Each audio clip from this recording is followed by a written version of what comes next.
Scene script. Have you ever wondered why, despite its devastating impact, war persists throughout history? War is not just a clash of weapons, but a force of destruction that shatters lives, uproots communities, and disrupts the very fabric of society. The most profound casualty of war is the loss of human life. Soldiers, civilians, innocent bystanders, they all become casualties, their lives snuffed out in the brutal crossfire of violence.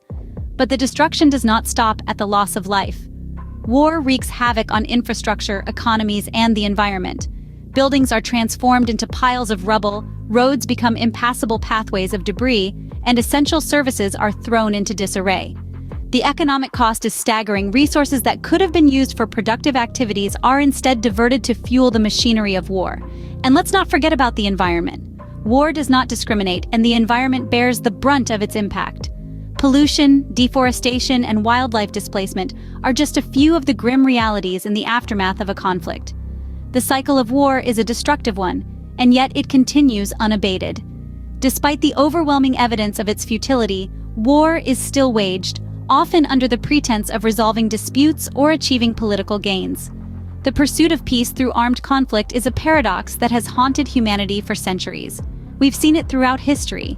Wars that fail to achieve their objectives, leaving in their wake a trail of destruction and loss. The Vietnam War, the Korean War, the Iraq War, these are stark reminders of the futility of seeking solutions through military force.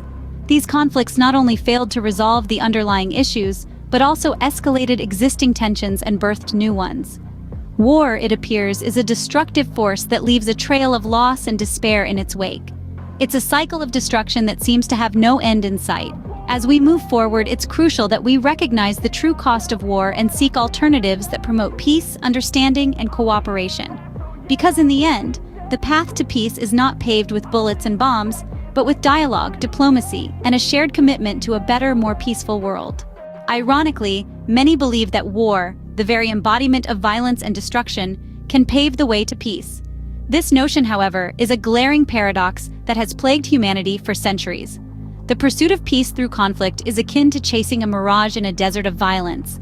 It's a futile endeavor, a cycle of destruction that only breeds more violence and leaves behind a trail of devastation. Let's delve into the pages of history to shed more light on this paradox. The Vietnam War, a conflict that spanned nearly 2 decades, was fought under the premise of halting the spread of communism. However, the conflict only served to magnify divisions, leaving the country ravaged and its people mired in suffering. Despite the immense loss of life and resources, the war failed to achieve its intended objective. Moving on to the Korean War, another example of the futility of pursuing peace through conflict. The war, fought to prevent the spread of communism to the south, ended in a stalemate, leaving the Korean peninsula divided to this day. The conflict did not bring about peace. Instead, it set the stage for decades of tension and hostility between the North and South. And then there's the Iraq War, a conflict that was justified as a means to disarm Iraq of weapons of mass destruction. The war not only failed to find these alleged weapons, but also plunged the country into a state of chaos and instability, giving rise to extremist groups and triggering a humanitarian crisis.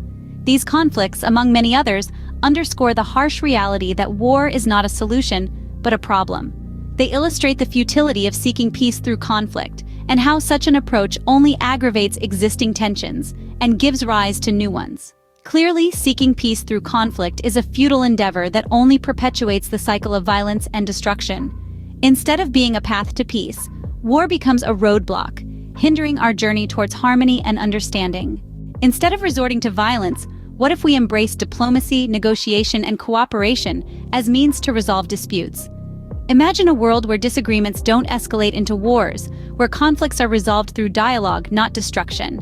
That's the world we should be striving for, a world where peaceful alternatives take precedence. Diplomacy, negotiation, and mediation are powerful tools that can diffuse tensions and foster mutual understanding.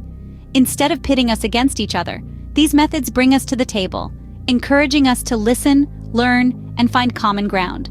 They promote peaceful resolution, allowing us to address our differences without resorting to violence. But embracing peaceful alternatives goes beyond just resolving disputes. It's about building a culture of peace, a culture that rejects violence and cherishes human life and dignity. It's about fostering respect, understanding, and cooperation among nations, communities, and individuals. And at the heart of this culture of peace is education. Education opens minds, breaks down barriers, and fosters empathy. It empowers us to think critically, to question, to seek truth. It encourages us to understand different perspectives, to appreciate diversity, to value human rights. Furthermore, addressing poverty is a crucial part of peace-building efforts. Poverty often fuels conflict, creating a sense of desperation and hopelessness that can lead to violence. By alleviating poverty, we can provide opportunities for a better life, reducing the likelihood of conflict. Promoting human rights is another key aspect of peace-building. When people's rights are respected, when they're treated with dignity and fairness, they're less likely to resort to violence. They feel heard, valued, and empowered.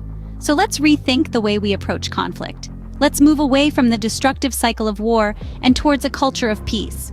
Let's invest in education, alleviate poverty, and promote human rights. Let's embrace diplomacy, negotiation, and cooperation as viable alternatives to violence. By adopting a culture of peace, we can foster understanding, dialogue, and cooperation, providing a viable alternative to the destructive cycle of war. As we've seen, war is not the solution, it is the problem. It is a destructive cycle that leaves a trail of loss, grief, and despair in its wake. It shatters lives, disrupts societies, and leaves an indelible mark of destruction. More than just a clash of arms, it's a force that breeds violence, perpetuates suffering, and hinders progress. The pursuit of peace through conflict is a paradox, one that history has repeatedly shown to be futile. From the trenches of Vietnam to the deserts of Iraq, military force has proven inadequate in resolving our deepest disputes and tensions. Instead, we must pivot towards peaceful alternatives. Diplomacy, negotiation, and mediation. These are the tools that offer a path to resolution without violence. Peace-building efforts, focused on reconciliation, healing, and development, are essential to fostering sustainable peace. By embracing peaceful alternatives, we can transform a world marked by conflict into one characterized by harmony and understanding.